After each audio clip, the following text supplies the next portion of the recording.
Assalamualaikum warahmatullahi wabarakatuh. Teman-teman semua, bertemu kembali. Alhamdulillah.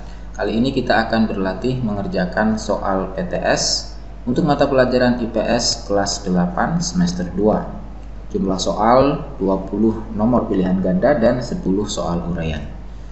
Dan untuk teman-teman semua, jangan lupa subscribe channel ini agar terus bisa memberikan kemanfaatan bagi orang banyak. Terima kasih. Baiklah teman-teman semua, kita mulai latihannya. Kita mulai dari soal pertama. Lembaga maupun perorangan yang melakukan kegiatan ekonomi disebut A. Pelaku ekonomi, B. Pelaku konsumen, C. Pelaku produsen, D. Pelaku distributor. Jawabannya adalah A, pelaku ekonomi. Nomor 2. Perhatikan pernyataan berikut. 1. Rumah tangga keluarga atau konsumen. 2. Rumah tangga perusahaan atau produsen. 3. Rumah tangga pemerintah. 4. Rumah tangga dalam negeri. Manakah yang bukan termasuk pelaku ekonomi? A1, B2, C3, D4. Jawabannya adalah D, 4. Rumah tangga dalam negeri. Nomor 3. Penyebab munculnya aktivitas perdagangan adalah A. Adanya penawaran, B. Adanya permintaan, C. Adanya penawaran dan permintaan, D. Adanya penjualan. Jawabannya adalah C, adanya penawaran dan permintaan.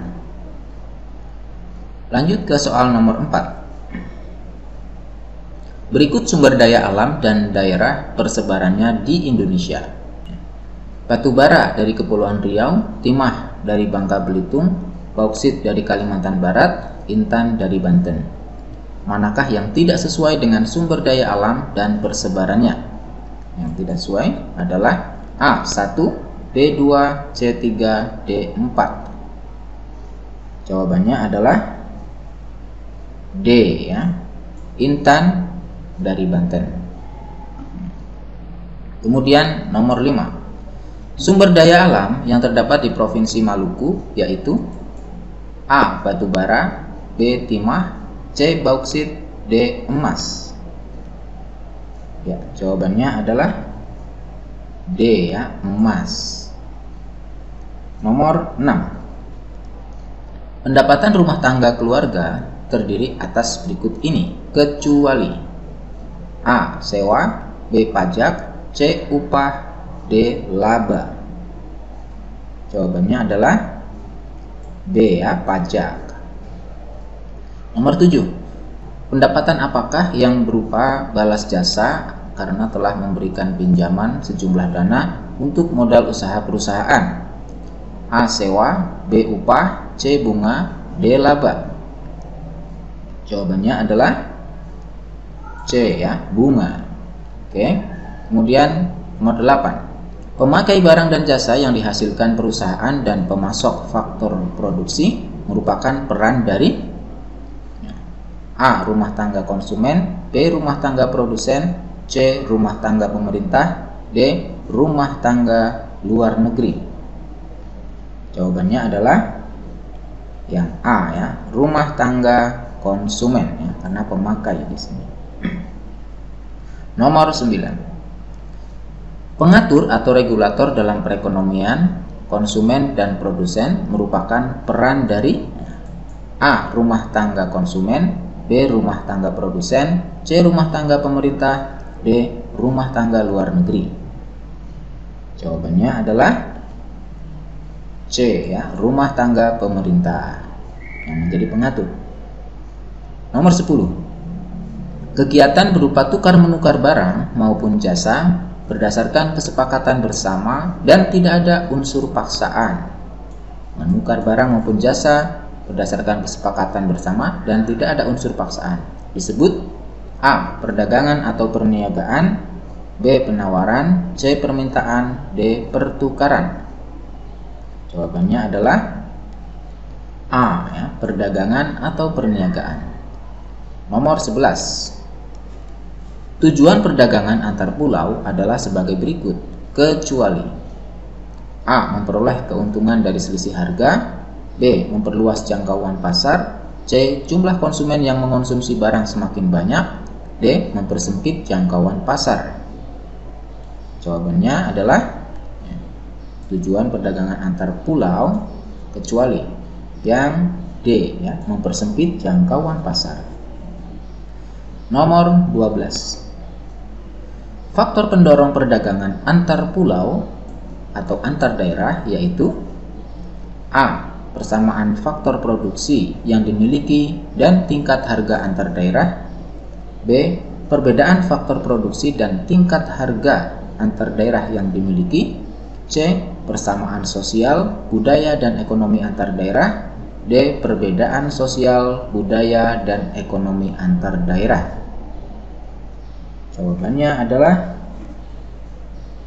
yang D, ya, perbedaan faktor produksi dan tingkat harga antar daerah yang dimiliki. Nomor 13. Berikut merupakan manfaat perdagangan antar pulau atau antar daerah kecuali A. Menyediakan alternatif alat pemuas kebutuhan bagi konsumen, B. Meningkatkan produktivitas, C. Memperluas kesempatan kerja bagi masyarakat, D. Mempersempit kesempatan kerja bagi masyarakat. Jawabannya adalah yang D, ya, mempersempit kesempatan kerja bagi masyarakat. Nomor 14. Aktivitas berupa perdagangan yang dilakukan oleh orang-orang pada suatu negara dengan orang-orang di negara lain atas kesepakatan bersama disebut titik-titik. A. Perdagangan internasional, B. Perdagangan nasional, C. Perdagangan antar daerah, D. Perdagangan antar pulau. Jawabannya adalah A, ya, perdagangan internasional. Lanjut ke soal nomor 15. Berikut ruang lingkup perdagangan antar negara kecuali A. Perpindahan berupa barang maupun jasa dari negara satu ke negara lain, B. Perpindahan modal investasi asing ke dalam negeri dari luar negeri, C. Perpindahan tenaga kerja dari dalam negeri ke luar negeri atau sebaliknya, D. Perpindahan kewarganegaraan menjadi warga negara lain. Jawabannya adalah ya, D, ya, perpindahan kewarganegaraan menjadi warga negara lain kecuali. Nomor 16. Kegiatan menjual barang atau produk ke luar negeri disebut titik-titik. A. Impor, B. Importir, C. Ekspor, D. Eksportir. Jawabannya adalah menjual barang ke luar negeri disebut C, ya, ekspor. Nomor 17. Perhatikan pernyataan berikut. 1. Memberi kemudahan kepada produsen barang ekspor. 2. Menjaga kestabilan nilai tukar rupiah. 3. Membuat perjanjian dagang internasional. 4. Membatasi promosi. Di antara kebijakan pemerintah di atas yang bukan termasuk kebijakan untuk mendorong ekspor adalah A1, B2, C3, D4. Yang manakah jawabannya? 17, jawabannya adalah yang D, ya, nomor 4, yaitu membatasi promosi. Nomor 18. Yang merupakan faktor sebagai pendorong aktivitas ekspor adalah A. Keadaan pasar luar negeri dan kondisi sosial ekonomi politik suatu negara, B. Kondisi masyarakat ekonomi lemah, C. Kondisi alam yang terbatas, D. Sedikitnya para eksportir. Yang merupakan faktor pendorong adalah A, ya, keadaan pasar luar negeri dan kondisi sosial ekonomi politik suatu negara. Nomor 19. Berikut manfaat perdagangan internasional kecuali A. Memperoleh keuntungan, B. Memperoleh barang yang di dalam negeri tidak tersedia, C. Menjalin persahabatan antar negara, D. memusuhi negara lain karena persaingan perdagangan? Jawabannya adalah manfaat perdagangan internasional kecuali yang D ya, memusuhi negara lain karena persaingan perdagangan. Nomor 20. Kondisi atau keadaan ekonomi pada sektor maritim di Indonesia dilihat dari sektor titik-titik. A. Pelayaran, perikanan, pariwisata bahari. B. Pertanian dan peternakan. C. Persawahan dan perkebunan. D. Perhutanan. Ya, maritim. Jawabannya adalah yang A ya, pelayaran, perikanan, dan pariwisata bahari. Maritim itu kelautan. Kita lanjut ke soal uraian. Ada 10 nomor, jawablah pertanyaan berikut dengan jawaban yang singkat, benar, dan jelas. Nomor 1. Sebutkan jenis sumber daya alam di Provinsi Jawa Barat. Ya. Jawabannya adalah minyak, teh, susu, sutra alam, baterai, kertas, semen, beras, dan pupuk. Kemudian sebutkan nomor 2, sebutkan jenis sumber daya alam di Provinsi Jawa Timur. Ada tembakau dan rokok, perkapalan dan kereta api, cengkih, pupuk, baterai, alkohol, kayu lapis, garam, kaca, kertas, dan semen.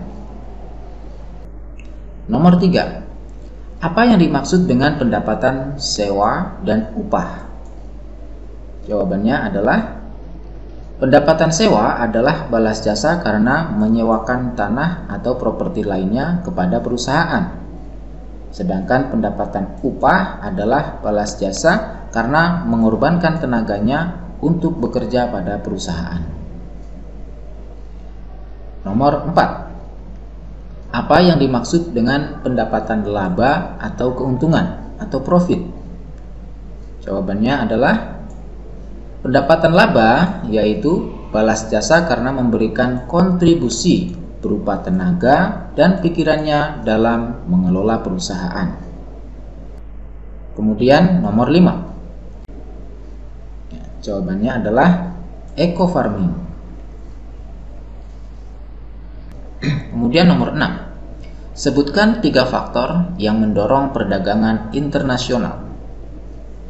Mendorong perdagangan internasional. Jawabannya adalah nomor 1. Untuk memenuhi kebutuhan barang dan jasa yang tidak terdapat di dalam negeri. Yang kedua, untuk meningkatkan pendapatan negara. Dan yang ketiga, adanya perbedaan keadaan atau kondisi seperti iklim, tenaga kerja, budaya, sumber daya alam, dan jumlah penduduk. Nomor 7. Sebutkan perbedaan-perbedaan antara perdagangan antar pulau atau antar daerah dengan perdagangan antar negara atau internasional. Perbedaan antara perdagangan antar pulau atau antar daerah dengan perdagangan antar negara atau perdagangan internasional. Jawabannya adalah pertama, peluang perdagangan menjadi lebih luas. Yang kedua, adanya kedaulatan bangsa. Yang ketiga adalah penggunaan kurs tukar. Nomor 8. Sebutkan 7 hambatan pengembangan agrikultur di Indonesia. Hambatan pengembangan agrikultur atau pertanian. Yang pertama, skala usaha pertanian relatif kecil. Yang kedua, modal terbatas. Kemudian ketiga, penggunaan teknologi sederhana. Yang keempat, dipengaruhi musim. Kelima, petani dirugikan karena sebagian besar agrikultur dikuasai oleh pedagang besar. Yang keenam, berusaha dengan tenaga kerja keluarga. Lalu yang ketujuh, alih fungsi lahan pertanian menjadi lahan non pertanian. Inilah hambatan pengembangan agrikultur di Indonesia. Nomor 9. Apakah yang dimaksud dengan redistribusi pendapatan? Redistribusi pendapatan. Jawabannya adalah redistribusi pendapatan merupakan pendistribusian kembali berupa pendapatan untuk masyarakat yang tergolong kelompok ekonomi kaya kepada masyarakat yang tergolong kelompok ekonomi miskin. yang berasal dari pajak atau pungutan lainnya. Oke, cukup jelas. Kemudian nomor 10. Sebutkan 5 program-program redistribusi untuk pemerataan distribusi pendapatan masyarakat Indonesia. Ulangi, sebutkan 5 program redistribusi untuk pemerataan distribusi pendapatan masyarakat Indonesia. Jawabannya, pertama, program berupa pemberian jaminan akses kebutuhan dasar seperti sandang, pangan, dan papan bagi rakyat bawah atau rakyat miskin. Yang kedua, program kredit lunak atau ringan dan kredit berbasis komunitas sehingga meringankan masyarakat. Yang ketiga, program pengembangan usaha atau industri kecil. Kemudian yang keempat, pemerintah melakukan kerjasama dengan perusahaan swasta lokal dan asing untuk menjalankan program Corporate Social Responsibility. Nomor 5, pemerintah mewujudkan kebijakan berupa penegakan hukum dan keadilan ekonomi secara konsisten supaya tercipta keadilan antara ekonomi kuat dengan ekonomi lemah. Jadi yang diperlukan adalah penegakan hukum dan keadilan ekonomi. Baik teman-teman semuanya, demikianlah latihan kita pada kesempatan kali ini. Semoga video ini bermanfaat, selamat belajar, dan semoga sukses. Assalamualaikum warahmatullahi wabarakatuh.